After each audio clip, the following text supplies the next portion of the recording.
Toyeko sur la Congo, toujours sur la Congo, toujours koba sur la Congo. Les autres sur la Congo, na retourne à poser question. Moutoune ezali à retourna, qui est Félix Tshisekedi? Est-ce que Félix Tshisekedi c'est un sauveur? Félix Tshisekedi c'est comme vous avez dans ma casse Yorobimisa. Azan nani Félix Tshisekedi? Les gens préfèrent mieux na Joseph Kabila ou à l'Obarana été à garder silence recteur de l'université à Kara. Oh le oh après que l'Obaka raboué pas tu comprends que non n'a pas tenu sur l'université babimi université Etskali Polele quelque chose na Félix Tshisekedi ou à l'Obara mingi mais tu dois comprendre réalité tu dois comprendre Joseph Kabila té pour l'Obara té ni tu dois comprendre réalité ni ni on muto azo kanisa azo to baté boy pona nini na université on azo tangisa batu nini na Karabo Félix Tshisekedi tellement que le beleki mingi ate ote alingi ba promesse belé ta écoute ba voyage ke zongi nini za caché derrière ba voyage à Félix Tshisekedi. Qui est Tshisekedi? Qui est Félix Tshisekedi? Est-ce que c'est vrai à ça l'école buissonnière na IDPS? Et c'est vrai avant d'apéter na ma colla papa na oza Etienne Tshisekedi ba mulumba azo matière. Et c'est vrai à comprendre matière té. Et c'est vrai à ça idéologie papa na été. Et c'est vrai papa na tikaye pour qui m'a abebisa combat ya IDPS. Et c'est vrai, et c'est vrai. C'est Félix Tshisekedi qui nous dit que président Angola za obenga ye asolana bandeko ya na M23 PFC AFC na likaniske Félix Tshisekedi mutazo boya ko soba et puis anda ko boya pe. C'est Félix Tshisekedi qui nous dit que après ça qui mot d'ordre ou parole d'honneur naï et pas président Angola ay benga bango ba to sola mais ba ke ba oyati pour muto azotina bango baza ba okaka ba boye et ça muto aza sima na bango aza ko diriger bango ba oyati pour so ba ye muto ana ko boya bango ba ya pour to découvrir ba réalité mususu ba nani baza sima na bango ba armeni baza pour baza na armée te M23 ba nani bazo bunda naï Congolais ni conscient ko aussi mamandoki abu mamuninga naï. Ce sont des Congolais inconscients accompagnés na ba Rwandais ce que ba yeba si minduki nde bazo ko déranger population congolaise. Alobango c'est Félix Tshisekedi. Ezabi ya bato balobaka azabi loba ako ye kaka boye. Et surtout les négociations les annonces dans jour pesami ya pour parler ya Luanda. Voilà, moni ya zakaka boya quelqu'un pour dans soka ndimi na ye. Qui est Félix Tshisekedi? L'autre suki wapi? N'est-ce pas makambo aloba to benge prophète? Musika langa ye ba couleur politique musika langa. J'ai réfléchi nabi mutu moko taza monopole à réfléchir. Soza capable de réfléchir de quoi on réfléchir de lingi mais ya to pe so micro. Ya to pe so espace. On réfléchit peut-être rappeler nous réfléchir. Musika nangai. Pendant le baboy France a communicateur à union secrète. France a le quoi yoté aux mandataires à l'état mais aux vimbi sera ba poche no ba entreprise à l'état ça té. France a le quoi yoté. Pendant réfléchir mboka nangai, faut que na politicien té. Nako réfléchir mambo quand état journaliste, nako réfléchir mambo quand état musicien, nako réfléchir mambo quand état frère nani karma pas sans nzembo pour nini mama emo. Maza chanteur, c'est esa façon à exprimer douleur. O azo mon état congolais. À exprimer on a musala o azo ça eza loyembo. So bien bolinga na réfléchir wapi. N'est-ce pas un micro? Qui est Félix Tshisekedi? Le haut isolé autour au Salama. Awa, tous c'est la massoué Samana Angola. Car André Félix Salobaki, président de la République, qui est bakoyate. Bakokate, bakobanga, bakoyate. Avant ça, ils ont qui n'ont ben d'habitude entre baron na bango. Nanga pourquoi on a pas une invitation, t'es gagné dans représenté M23 AFC. Koto pe bisi mo non yo oza na armée te yo batinde biso otinde pa Kabila yo ça na armée te yo oza na force te ngane mutu fona représenter nanga kimi akeni Rwanda akofunda Kagame omoni siko Bertrand so boye mtakende ta Bertrand mamba osala ngai koto communauté européenne Union européenne ba sanctionner na bato ya M23 na bato FC ya AFC na bato ya quelques généraux cadres ya Rwanda pesi bon ko banga non to été ba okanga biso tout ça en sécurité té tout ça baté poids n'est-ce pas to zongi na malba Félix Alobaki ke ba oyate quel que soit conteste ba ko yate Président Martin Fayulu. Allô? Président Babola Boui. Na habité, tozonga na logique ya congolo-congolaise. Mais surtout tozonga un peu logique ya congolo-congolaise. Et ça peut être difficile pour na ba rebelle ou na ba ya. Pour la logique wana eza to so entre biso wa congolais. Parce que cela to so wa congolais, c'est nanga pas congolais, to zo quoi congolais. Donc c'est un peu même table biso parce que difficulté ça pour nanga aza congolais mais manipulé dans quoi aveugle mo boye oyo batie mbwa liboso na chaîne ya zota mbwa zota ya zona pas mbwa azotambola so mbwa na minute on conteste makamba Congo mbwa ezali na eza Kagame yebe Kagame za na chaîne na kingo basimisi ko chaîne wana pa ya nanga bazotambusa bona loyenge chaîne wa soka ikatani ba nanga bungi poza aveugle akobunga ikanya tisoki akoiso na terrasse sur na moya okoya vine ke pe ka bongo sili Kagame pe akimi mbangu te mambwa yeba mamba osa te ayo se retrouver soki wapi qui est Félix Tshisekedi pendant que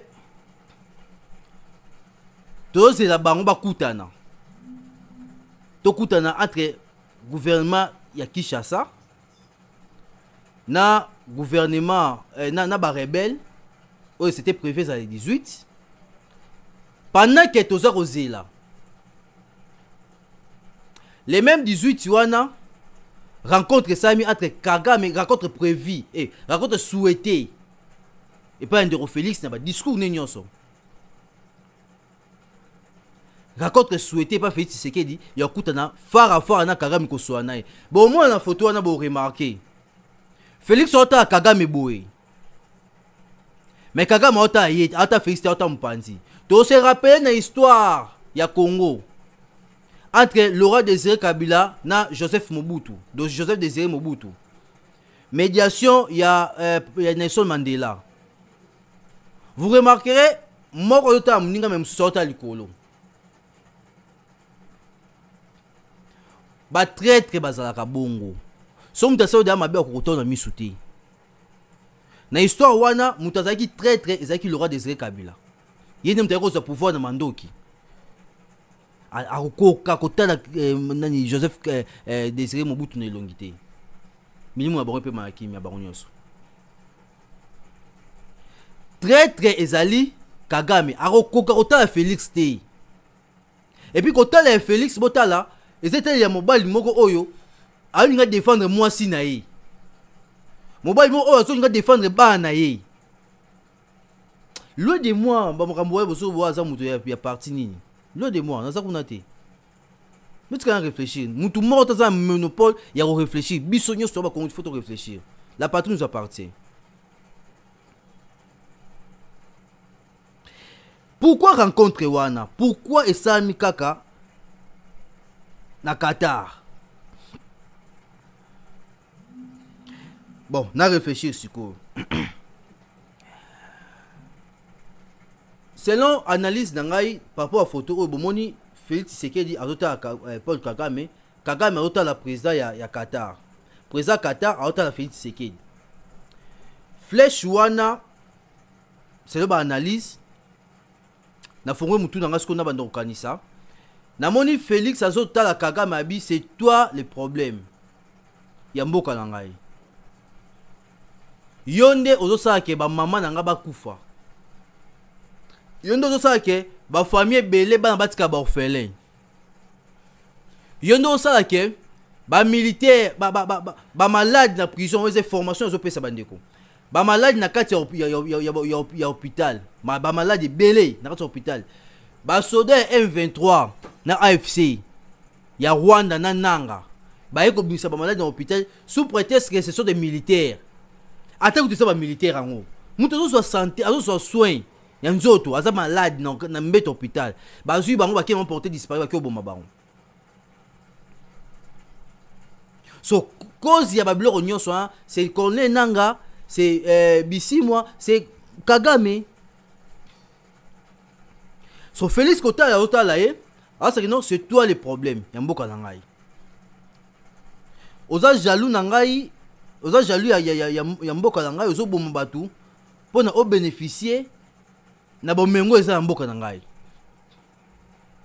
Regarde wana ezo ba bongo. Alors nanga muna Paul Kagame ata président ya Qatar pour noyebisa ye que merci ne loko sali ne okutani sibiso pour yo déjà ça appartenir na ngai. Pour moni même ba bloko ça ma visite Rwanda. Bon, senti que Qatar n'est pas partenaire. Qatar n'est pas vulgarisé visite Rwanda wana. Donc Qatar est un partenaire, il y a Kagame.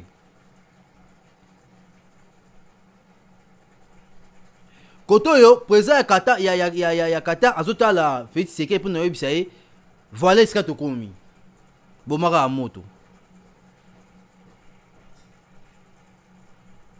Et ça ni eloko ezo leka na makanisi na bango pendant que mnde bazota na wana.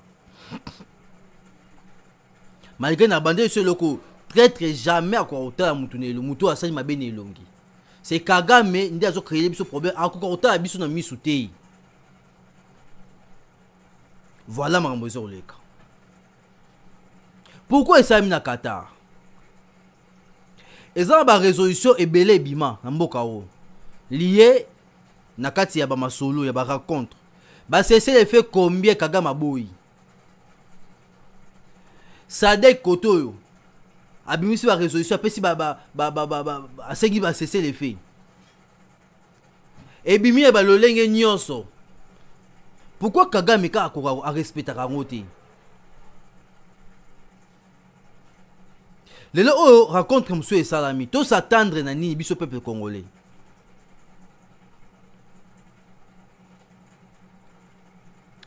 Qui est Félix Tshisekedi? Pendant que tout ça alobaka mingi, mais voilà, tout ça to bandi ko comprendre, ba koloba mingi na yewana eza souci o azaka, eza souci comment manifester souci o azaka ngo pona mboka. Malgré mi soupe za barati. Pour ma communication pesa makasi pemina mokonza mboka. Aza touré na ba communicateur moko batu balingi mbongo mingi mo zo bango eska ba omela champagne. Zo bango na ba vice maman ndenge baza ko denda. Zo bango ndenge bazo mata avion mutu moko temisi mwana 5 ans maiti $5 na niveau mwana. Zo bango ndenge bazo saka na mosolo. Mais communication zéro. Bozo tika mokonza mboka yemo communiquer makamu na ye. Mais bilo boliaka mbongo mboka. Tabango. Boza fierté aux aba congolais. Bino na bananga bozo teka mboka o bozo fingisa mboka o. Ba communicateur anzala. Ba communicateur jaloux. Botika Félix Tshisekedi a manifesté bolingo aza ngo pona mboka.